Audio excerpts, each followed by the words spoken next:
Ce très étrange accident de l'aviation des temps modernes, alors encore en plein développement et en essor, implique un vol international de la toute récente compagnie nationale indienne, Air India, qui devait relier en novembre 1950 Bombay en Inde à Londres en Grande-Bretagne, via le Caire et Genève.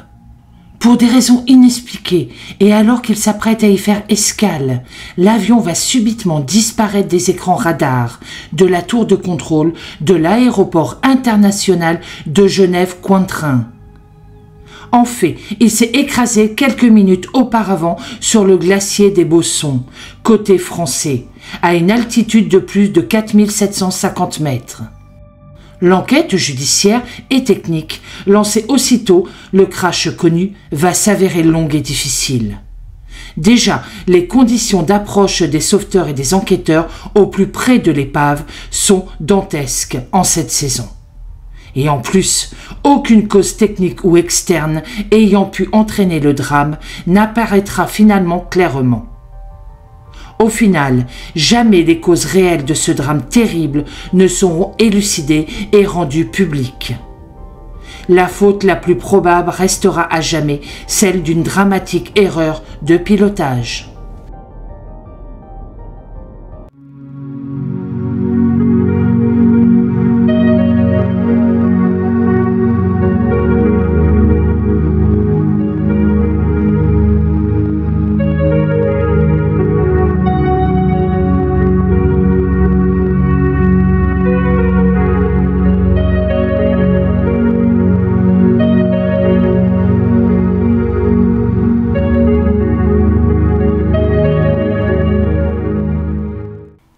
Aloha, j'espère que vous allez bien. On se retrouve aujourd'hui pour une nouvelle affaire. L'accident inexpliqué du vol Air India, Malabar Princess, au-dessus des Alpes. Revenons donc avec ce que nous savons aujourd'hui. Certaines archives classifiées ayant été ouvertes depuis le temps et des témoins s'étant avec le temps qui passe, confiés aux journalistes, sur la chronologie des faits, tels qu'ils nous ont été rapportés, ainsi que sur leur enchaînement fatal. Nous sommes le vendredi 3 novembre 1950, vers 11h du matin, en plein automne glacial et froid, au cœur des Alpes françaises, tout près de la petite ville de Chamonix, non loin du prestigieux massif du Mont Blanc. Vu la saison hivernale qui va débuter dans quelques semaines, tout est déjà d'un blanc immaculé et nous pourrions dire que globalement le temps est plutôt de saison. Plafond bas, givre, brouillard en nappe par endroits, plus diffus ailleurs et accroché sur les mélèzes des forêts. Chute de neige en cours ou attendue. Mentionnons aussi qu'en 1950, juste à la sortie de la Seconde Guerre mondiale, alors que le pays se redresse à peine et que l'économie redémarre très lentement, les sports d'hiver ne sont encore que l'apanage de quelques rares, très rares initiés fortunés. Nous sommes surpris d'apprendre qu'alors, dans l'ensemble des Alpes, il n'y a en tout et pour tout qu'une petite dizaine de stations de sport d'hiver, qui soient accueillantes et agréables, équitablement réparties d'ailleurs entre la France, l'Allemagne, l'Italie et l'Autriche. Et Chamonix est l'une d'entre elles, essentiellement d'ailleurs pour l'escalade et non pas tant le ski. Si en vallée tout va bien, en altitude par contre des vents violents et tourbillonnants balaient les sommets de plus de 4000 mètres. Pour les montagnards chamoniards, ce n'est pas inhabituel en cette saison. Ils le savent et font avec. On reste au chalet, on répare le matériel et on pense aux jours meilleurs, ceux du printemps à venir, ceux des longues courses sur les alpages, puis toujours plus haut sur les résacs et les névrés. C'est pareil pour les quelques pilotes d'avion qui, à cette époque post-Seconde Guerre mondiale, où l'aviation vient juste de se développer, survolent de temps en temps ces sommets, jaugent les risques encourus et prennent de sages précautions. Il faut dire qu'il y a encore peu de vols commerciaux à cette époque-là et que chaque avion qui zèbre le ciel est observé depuis le sol par des myriades de curieux. Alors, dans ces vallées alpines reculées, c'est un véritable événement. Un avion de ligne, un avion classique, quadrimoteur à hélice, identifié sous le nom commercial de Malabar Princess. C'est en fait un Lockheed Constellation L749, immatriculé VTCQP, qui assure depuis 2 ans maintenant le vol hebdomadaire Air India 245. Approche de la chaîne des Alpes, là où les sommets sont les plus élevés. La survole et doit aller se poser en Suisse limitrophe à Genève. Précisons que, parmi d'autres aéronefs qu'elle avait acquis récemment à sa création, la compagnie nationale indienne Air India possédait alors 3 avions du même type. Ces Lockheed Constellation de fabrication américaine sont de robustes avions, idéaux pour assurer ces longs vols transcontinentaux en faisant escale régulièrement. En effet, l'autonomie de ces avions n'est pas extraordinaire et les étapes ne dépassent guère, en ces temps-là, 4000 ou 5000 km au mieux. Il peut accueillir une 50aine de passagers dans un grand confort. On est loin alors du transport aérien actuel. Jusqu'à l'arrivée sur la chaîne des Alpes en venant du sud, le vol Air India 245 s'est passé sans incident. La dernière escale a été celle du Caire en Égypte, où les passagers ont pu se détendre un moment, pendant qu'on refaisait le plein en kérosène de l'avion. À bord de cet avion de ligne se trouvent 48 passagers et membres d'équipage. Il y a notamment un fort contingent de marins indiens qui viennent à Londres. Ils ont rempli à eux seuls la quasi-totalité de la liste des passagers. À 10h30 ce matin-là, le radio de bord du Constellation entame une communication radio classique avec la tour de contrôle de l'aéroport international de Genève, où il doit faire escale dans une demi-heure environ. Il donne sa position. La radio de bord estime alors se trouver à la carte à 25 km au nord-ouest de Grenoble, au-dessus de la ville de Voiron, à une altitude légèrement supérieure à 5000 mètres. Notons qu'on est là juste au-dessus du sommet du Mont Blanc, qui, lui, culmine à 4810 mètres. L'avion survole plutôt à basse altitude l'ensemble de la chaîne alpine, ce qui a dû émerveiller les quelques passagers agglutinés au hublot. Mais, alors qu'il s'apprête à perdre de l'altitude et s'apprête à aller se poser sur le tarmac de l'aéroport international de Genève, en Suisse, l'avion disparaît subitement des écrans radars de la tour de contrôle de cet aéroport. Sans raison apparente, nous l'avons dit, l'avion a brusquement disparu et vient de s'écraser en plein cœur du massif du Mont Blanc, sur le glacier des Bosons, précisément sur la roche de la Tournette, une belle barre rocheuse connue des montagnards, à une altitude mesurée de 4766 mètres. Il n'y a eu aucun message radio de détresse qui ait été émis par la radio de bord.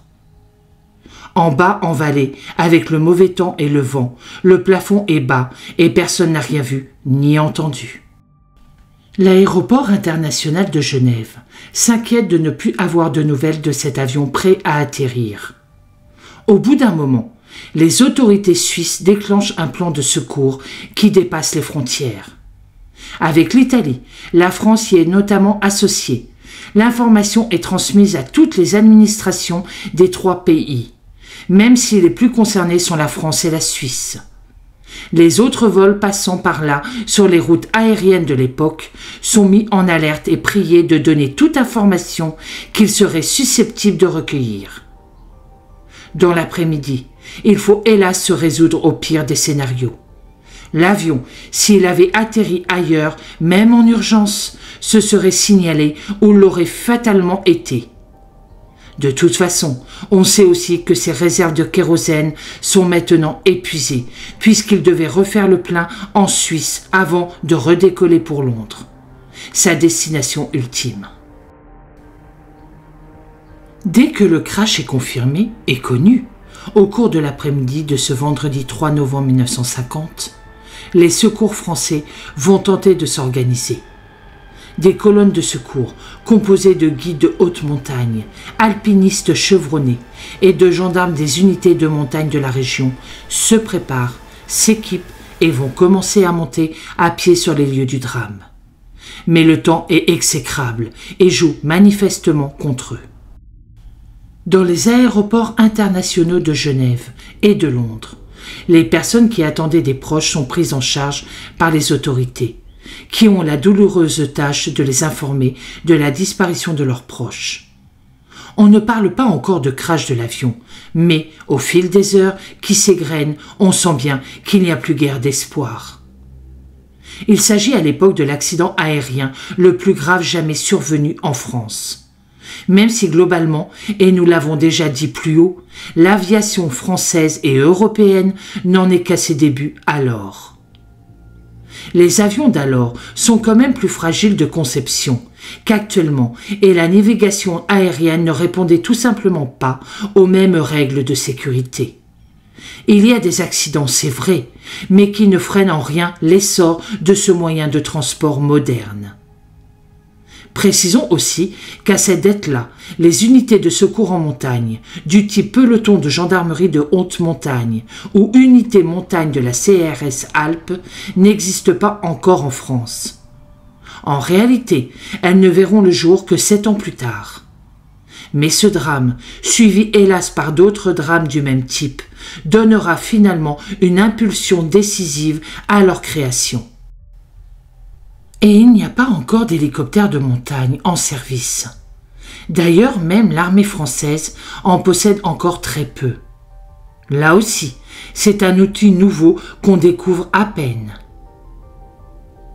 Le lendemain du drame, le samedi 4 novembre 1950, alors que le temps est un peu clair, l'épave du Malabar Princess est repérée par un pilote de la compagnie nationale suisse, Swiss Air, qui, à bord d'un Dakota, participait aux recherches. Il donne avec précision ses coordonnées qui sont les suivantes. 45 degrés, 52 minutes et 40 secondes nord et 6 degrés, 52 minutes et 0 secondes est. Les coordonnées, une fois reportées sur une carte, confirment bien les premières hypothèses émises. Ce pilote chevronné observe que l'avion est littéralement planté dans une paroi glaciaire, au-dessus d'un abîme de 1000 mètres, non loin du refuge Vallot, à environ 4700 mètres d'altitude, dans le secteur escarpé des rochers de la Tournette, cette barre rocheuse que les montagnards connaissent tous. La première idée qui vient à l'esprit de tout le monde, c'est que l'avion volait tout simplement trop bas, et qu'il a alors heurté frontalement le mur rocheux se trouvant devant lui, mais qui était caché par la brume. Le vent violent aurait fait le reste du travail. Malgré de nombreux survols en tous sens, il ne détecte aucune trace palpable de vie, mais localise nombre de morceaux de l'épave, des corps humains aussi, pense-t-il. Il en conclut, en connaisseur des risques, que l'avion s'est totalement désintégré sur une très grande surface de recueil de débris, parsemé un peu partout, et qu'il n'y a de fait aucun survivant. L'histoire, malheureusement, confirmera pleinement ses premières impressions. Immédiatement, l'information est communiquée aux diverses équipes au sol qui, à ce moment-là, en sont pas encore parties. D'ailleurs, faut-il partir en cette fin d'après-midi qui n'est guère propice à cela, tant le mauvais temps persiste et l'ascension et l'escalade sont rendues difficiles et dangereuses. Le lundi 6 novembre 1950 à 9h, dans des conditions plus que périlleuses, une première caravane de 25 guides de haute montagne et de gendarmes des unités locales, dont celle de Chamonix et Saint-Gervais, tous montagnards aguerris et qui en ont vu d'autres, va se mettre en chemin et tenter de s'approcher au plus près des lieux de l'accident, pour voir s'il y a des rescapés et s'ils peuvent être secourus à temps. L'espoir est mince, la situation plus que critique, mais tout le monde a alors bien conscience qu'il faut tenter quelque chose. Mais, une fois encore, rien ne va aller comme prévu. Le drame survenu tout là-haut, sur la roche de la Tournette, va se doubler, ce même jour hélas, d'un autre drame survenu sur les voies d'approche. Dans des conditions météorologiques épouvantables, 5 heures à peine après son départ, la caravane de secours va être surprise, alors qu'elle est en pleine ascension par une avalanche.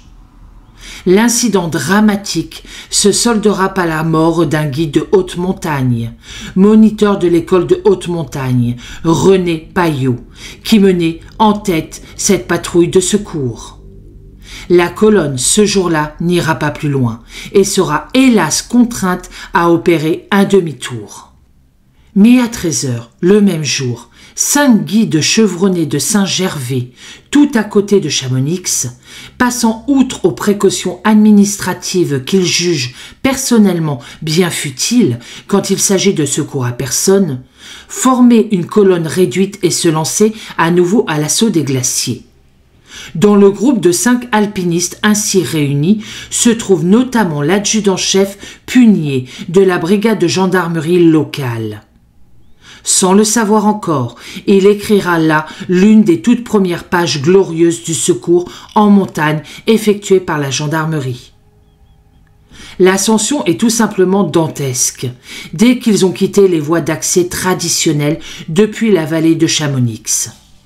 Après le refuge du Nid d'Aigle, situé à 2372 mètres d'altitude, ils ne font en 2 heures que 300 mètres de chemin. Ils sont contraints de redescendre s'abriter pour la nuit au refuge du mont Lachat.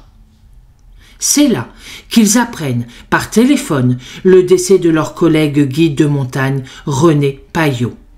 Ils sont effondrés mais décident de continuer malgré les risques et le peu de chances de retrouver des survivants. L'un d'entre eux, Marcel Magueron, doit abandonner la course avec un pied gelé. Il va redescendre seul. Les autres rejoindront finalement, épuisés, ceux qui restent de l'avion, 5 jours après leur départ de la vallée. Les dires du pilote de la Swinsair s'avéreront scrupuleusement exacts. Il constate de visu qu'il ne subsiste rien de l'avion, dont les débris sont éparpillés partout autour d'eux et qu'il n'y a aucun survivant. L'équipe de secours décrit les traces d'une possible explosion qui a dû être violente, avec un impact terrible sur les corps des victimes. Finalement, les 5 secouristes regroupés redescendent en vallée, n'important que du courrier qu'ils ont récupéré sur place.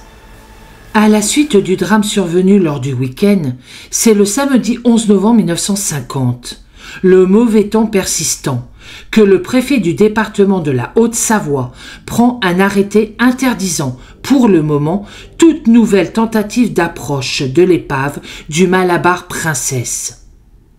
Nous avons vu que la caravane de secours de 5 hommes avait enfreint ces règles, en supposant qu'ils en aient eu connaissance. Très vite aussi, les rumeurs vont aller bon train, ce qui n'a rien d'étonnant. Le spectaculaire et le sensationnel l'emportent toujours sur le réalisme et le pragmatisme. La rumeur se propage, elle enfle, s'insinue dans chaque discussion, dans chaque conversation, dans chaque débat qu'elle anime avec passion et fougue, rumeur colportée par 1000 voix indiscrètes. S'ils avaient volé à peine à 30 mètres plus haut, l'appareil ne se serait pas écrasé, affirmeront à la presse certains péremptoires qui croient déjà tout savoir. La rumeur, justement, une rumeur, celle qu'on n'arrête jamais, qui s'amplifie et au final devient folle à force d'être colportée, avait alors couru et disait que l'avion contenait des quantités impressionnantes de lingots d'or, discrètement acheminés en Grande-Bretagne. La présence de militaires indiens à bord, fortuitement présents, on le saura bien plus tard, accréditera longtemps cette hypothèse. Et jamais, plus tard, on n'en retrouvera la moindre trace. Mais pouvait-on alors empêcher la rumeur de courir ? Pouvait-on empêcher les mauvais esprits d'imaginer des scénarios dignes de vrais films de gangsters ? Car en fait, on ne sait rien. Personne n'a rien vu ni entendu, essentiellement en raison du mauvais temps. Il n'y avait personne dehors, il n'y a aucun témoin visuel de l'accident qui se soit manifesté auprès des gendarmes locaux, des guides de haute montagne ou des responsables de chalets d'altitude. Il n'y a plus, en cette saison, d'alpage occupé par des gardiens de troupeaux, et ce depuis plusieurs semaines. Pratiquement aucune cordée n'est partie ces derniers jours, toujours en raison du mauvais temps. Ce n'est pas la saison d'ailleurs pour ça, et toutes les courses qui étaient programmées sont rentrées depuis belle lurette. Et dans les manifestes de bord, recensant les passagers, leurs bagages et le fret embarqué, immédiatement mis à disposition de la toute jeune compagnie indienne Air India. Le pays n'ayant que quelques années d'indépendance, il n'y a, pour le magistrat enquêteur désigné, rien d'anormal. Même si nous mettons un bémol sur le contrôle réel, qui n'était autre que visuel, des bagages de passagers et du fret embarqué. L'enquête judiciaire et l'enquête technique, plutôt sommaires de ce côté-là, seront clôturées, au final, sur la quasi-probable faute humaine, imputable au seul pilote et copilote de l'avion. Ils auraient mal reçu et mal compris les consignes et directives des contrôleurs de la tour de contrôle de l'aéroport international de Genève-Cointrin, qui étaient leurs yeux et leurs oreilles pendant cette phase d'approche plus que délicate. Il n'y a, pour les experts et les spécialistes, aucune autre explication rationnelle et logique. On précisera même, maladroitement sans doute, voyons-le ainsi du moins, que le survol du massif alpin est dangereux et requiert d'exceptionnelles qualités de pilotage. On a jeté le doute sur les équipages sans vraiment comprendre les raisons profondes du drame.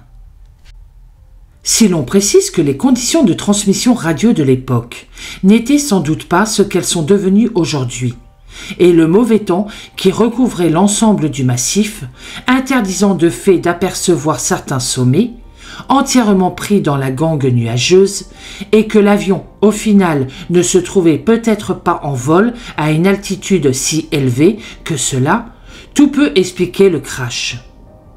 D'autant qu'au moment de l'impact, la vitesse de l'avion n'avait pas encore été réduite, comme c'est prévu pour la phase d'approche. C'est expliqué par la position de l'avion littéralement figé dans la montagne, comme si le pilote avait été surpris au dernier moment par cette haute barre rocheuse, droit devant et qui n'a pu l'éviter. Car un avion de ligne, un quadrimoteur à hélice, est lent et lourd à manipuler. Bien plus tard, en 1975, le guide de haute montagne régional, Christian Mollier, a découvert lors d'une randonnée effectuée en montagne, sur le glacier des Bosons, à demi dégagé des glaces désormais, le train d'atterrissage du Malabar Princess.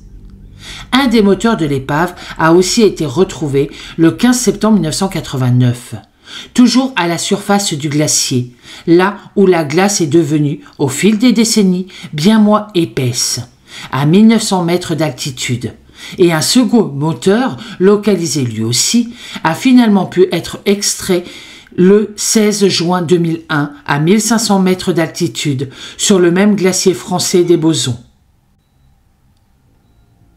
Depuis, les courses en montagne s'étant multipliées et l'attrait des chercheurs d'épaves étant toujours aussi fort, quantité de vestiges transportés par l'appareil, parmi lesquels des pierres précieuses, ont été retrouvés sur les lieux de la tragédie. Mais ce n'est qu'en 2008 que l'un des moteurs équipant le Malabar Princess pourra être élitreillé et descendu en vallée par l'aventurier lyonnais Daniel Roche. La catastrophe aérienne de l'avion indien Malabar Princess a inspiré en 2004 le film éponyme du réalisateur français de Gilles Legrand. On y voit notamment jouer les acteurs Jacques Villeray, Michel Larocque et Claude Brasseur. Le synopsis est sympathique et assez réaliste. Au pied du Mont Blanc, Tom, un enfant de 8 ans, cherche à retrouver sa mère disparue 5 ans auparavant en recherchant l'épave de l'avion indien qui s'est écrasé tout là-haut en 1950. Plus macabre, des restes humains pouvant appartenir à des passagers victimes de l'accident ou à celui d'un autre avion indien accidenté lui en 1966, dont le même massif avait été découvert en 2017. Découverte rendue possible grâce à la fonte irrémédiable des glaces dans les glaciers alpins et les corniches même les plus élevées. Lors du 70e anniversaire de la commémoration du drame en 2020, l'ambassadeur d'Inde en France, M. Jawed Ashraf, est présent à Saint-Gervais. Accompagné du maire de la commune, M. Jean-Marc Peyex, il va aller se recueillir longuement au nid d'aigle devant la stèle édifiée en hommage aux victimes. Précisons aussi que l'ironie du sort est terrible pour cette région alpine, par laquelle transitent déjà plusieurs lignes aériennes commerciales. À peine 10 jours plus tard, le lundi 13 novembre 1950, alors que les recherches sont encore en cours pour le crash du Malabar Princess d'Air India, un autre accident va se produire dans les Alpes, faisant lui 58 morts.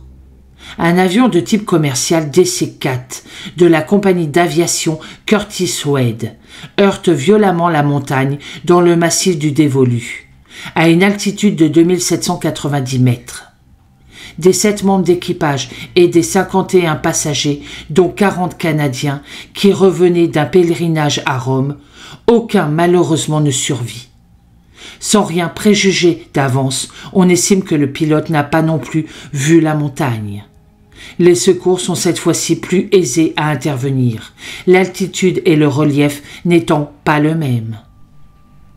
Précisons aussi que malgré le rapport ultérieur très détaillé et très circoncis du chef de la colonne des secouristes, aucune modification importante de l'organisation des secours en montagne ne sera réalisée. Pour faire simple, disons qu'à l'époque, le secours en montagne reste encore embryonnaire et entrepris et effectué avec les seuls moyens locaux disponibles. Ce n'est qu'en 1956 que les premières unités professionnelles de secouristes verront le jour.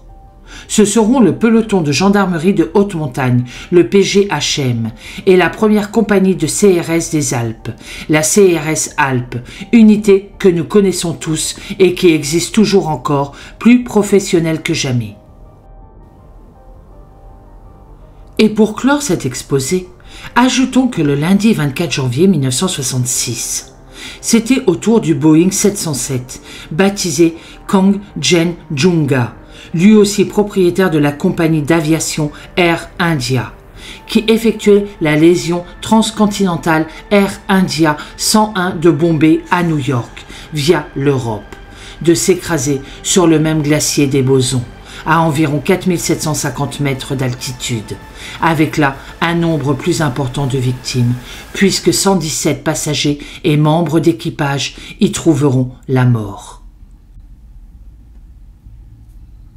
Il devait également faire une escale à l'aéroport international de Genève avant de rejoindre Londres. À son bord et aux commandes, le commandant D. Zouza, un pilote confirmé, le physicien Homi Bhabha, le père du programme nucléaire indien, quelques Britanniques, des Américains et une majorité d'Indiens. Des hommes d'affaires, des familles et des étudiants, rien que de très normal pour un tel vol transcontinental.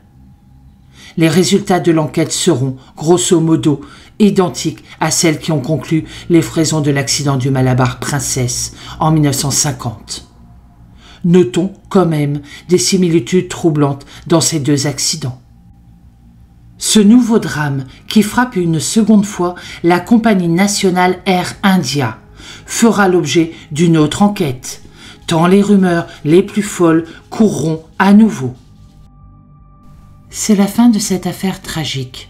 Pour ma part, je vous souhaite une très bonne journée, un très bon week-end. Je vous dis à bientôt dans une prochaine vidéo et surtout, prenez soin de vous.